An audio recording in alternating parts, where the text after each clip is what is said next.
Hello everyone.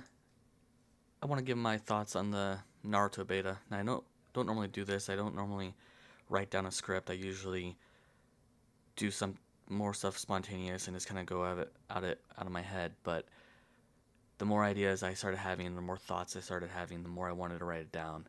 And so these are my thoughts on the open beta. This is my 100% honest opinion. So first, let's address the elephant in the room. Not being able to pass the login screen or pass the character select screen. Now, I have worked on two different Korean MMOs in the past, and although they were not a MOBA or for the Xbox, they were for the PC.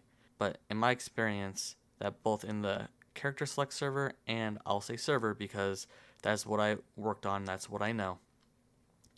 They both can get choked or bottlenecked. So let's compare this to Xenoverse day one, the day one of launch. When Xenoverse was launched, they underestimated the amount of players who would buy it, so the servers were plagued with servers full message until they upgraded the servers. The difference between Xenoverse and Naruto, this game here, is that this was a beta and not a final product. I went to Twitter, like most of you guys did, to see what was going on, to see if there was a actual maintenance or if it was just more or less an error. And what I found were a lot of members, really upset about the server being down. Remember that you did not pay for this beta. Okay, you may have pre-ordered, and pre-ordering is buying a finished product early. I'm talking about paying for a game that is in beta, like developers have been doing for quite a while, like with PUBG and what they did with Ark Survival. Some of those games have been in beta for longer than a year, and you've had to pay for it. So because this is a beta, a test, we need to understand why they're testing and what they are testing. Second, when you got into the lobby, of most of the game features worked just fine. Changing the clothing, skills, NPCs, doing emotes, the limited chat server, all worked pretty great. Remember, this is more complex than most people who are complaining about truly understand or want to. Now the second elephant in the room is matchmaking, was the plague of the beta, no doubt about it. Once in the game, for the most part, the game handled well for a beta. I did notice that the match seemed to not handle nearly as good as it did in closed beta in December of last year. Now, once you're able to get into a match, it did tend to lag a little bit. Now, I don't know how they're handling this. If it's like in other games in the past where they elect a party leader and then the party leader gets instance off of that, so you're all joining that particular person, or if it's off their own dedicated server. If it's off their own dedicated server, then obviously the matchmaking had a problem with their server. If it was instancing off and making the quote unquote party leader the actual leader or the actual server, then the connection right there is part of the problem. You found this a lot in Halo 3, where the party leader could use networking tricks to give them an advantage, and that was not nearly the case. But I don't know how the beta itself was funneling characters into lobbies. What it seemed like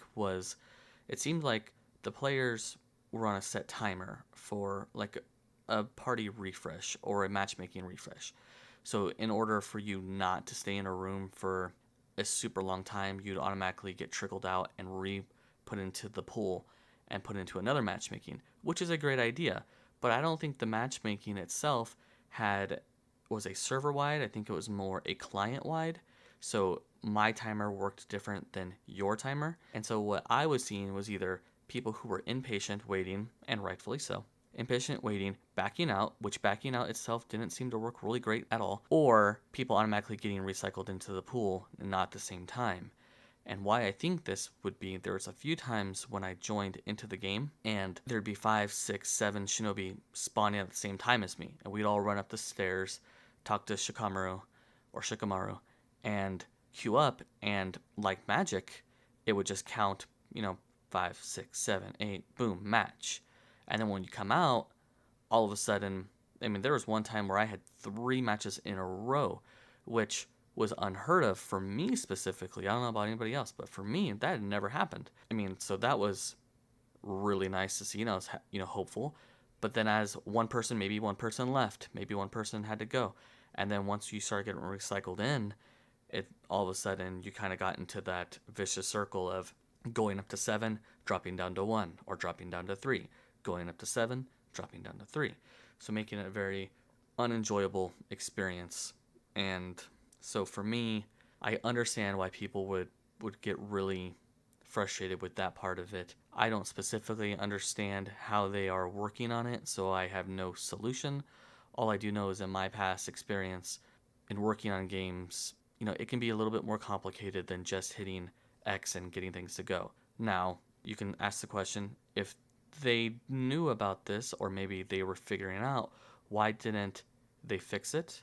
Or why didn't they figure out what was going on? And maybe they didn't know. Maybe they just were babysitting the server. We don't know why this beta was happening. We don't know what they were testing. For all we know is they could be testing the traffic of the game, and getting the results of what was happening could have been exactly what maybe they didn't want to see, but exactly what they needed. Because imagine buying the game and this happening as the direct result on launch. That would be an absolute dagger to the heart of, for me at least. With all that said, now let's get into the gameplay. The gameplay was actually, for me, pretty smooth all around. All the classes worked and skills worked. And honestly, in a beta, that could happen where you can go into it and the classes don't work or the skills don't work. Now, you can argue there might be balancing, and to me, there might be balancing that's needed, but that's for the devs to figure out. That's not for me to discuss, and this is still a beta. But the new map, adding that second map, was great. The layout itself was very similar to the Forest of Death, but they added enough difference in that map, not in just the visual, but the way it worked, for me to have completely different scenario engagements. And for me, that was just absolutely amazing. It was great to see the way the sand, not where the sand waterfalls you had, it did not allow you to walk on it. Just little things like that. The subtlety between map 1 and map 2 made it to where you would have a different game experience, and it wasn't just a different map or the same map with different textures on it.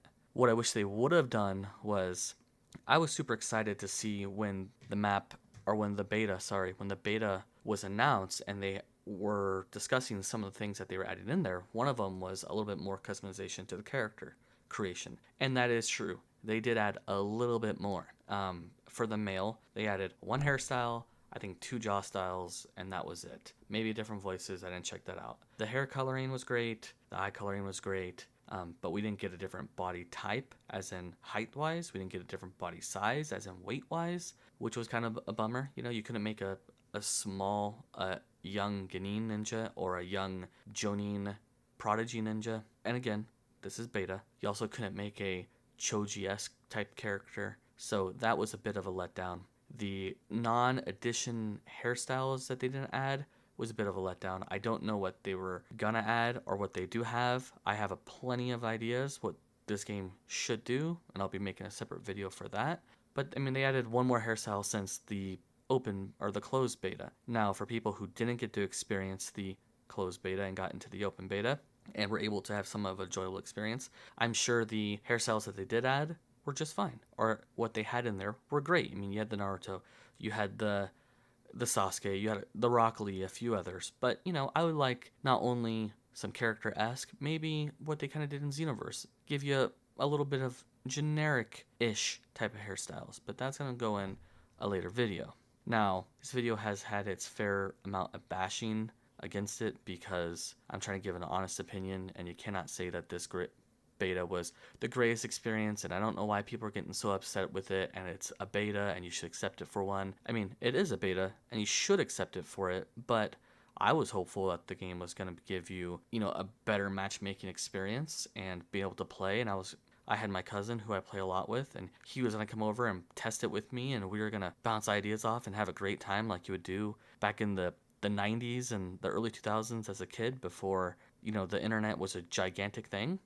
But, for the most part, the game did, when you were able to play it, the game ran well. The game did what you were supposed to do when you were able to get in there. The skills were great. They kept with the Naruto theme, and they looked beautiful. The abilities look beautiful. There was nothing more awesome to see than, jumping in the flag and having the enemy hit you with a surprise Kirin or Karen or however you pronounce it and wiping your team. Or there was a round where two of my teammates got wiped. I don't know how that happened, but I was having to run as the healer and I did my ultimate and resurrected them and turned the momentum of the game. Now, I'm not going to say that was the reason why we won, but it was for me, who's someone who kind of wants to play as a support or healer, that was really motivating for me to see that that ability worked, how it worked, test it, had a pretty big range. So that was exciting for me to see. Um, yeah, it was a two-player res that I completely pulled off, and I then was able to help my teammates, heal them up, use the surroundings as I could to hide myself from the opponents, heal them, allow them capture, do my job. They weren't the greatest in combat, they shouldn't be, but I was able to even get a kill or two. So, minus all the elephants in the room, this game does have pretty good promise. All I ask is the community take a step back, take a breath, and give the developers the support that they need. There is no way that the devs wanted the beta to go this way. I'm sure there's people out there under a lot of pressure who are working on it, trying to figure out exactly how it happened, why it happened, how to fix it. Maybe they did fix it. But this is our job as testers, to give an honest feedback that they can use without coming across as someone being, kind of a bit of a ungrateful crybaby. And I use that as a bad term. Our feedback is what is needed, constructive feedback. So let them know how you feel, but cut them a little bit of slack. They did acknowledge about the matchmaking. I'm sure they've heard a lot of it, and they're gonna hear a bunch more. So just give them a little bit of slack on that. But do let them know that the matchmaking didn't work, but I wasn't able to log in at all because it kept telling me character maintenance was down, or I felt the communication from the developers, the people running it, to the community was bad. I did. I didn't know what was going on. Logged into Twitter to try to find out. Searched Google, try to figure out what was going on with no answers. So let them know. Let them know really how you feel. I'm sure that if there is going to be another beta, that the developers do not want this to happen again, and I hope that they have an improvement in the game so that returning testers or even new testers can see what the game could be, not what the game can be. The game can be this giant cluster where you don't log in and you can never play. Or the game could be, the very first game that you can make your own Shinobi and a different type of system that hasn't been seen in a Naruto game. It could be one of the, it's going to be hard to say one of the best Naruto games because when you have such a large series of them, it's hard to say this is the greatest one, but it's definitely going to be the first one that you can have character creation, and the first one in a long time you can run on the side of the walls and kind of feel like a ninja. Now, for me, this was a fun experience, and I cannot wait for my next chance to be able to play this game again. All I ask for you guys to do in the future is give them support and give me support by hitting that subscribe button on your way out. Thank you, and have a nice day.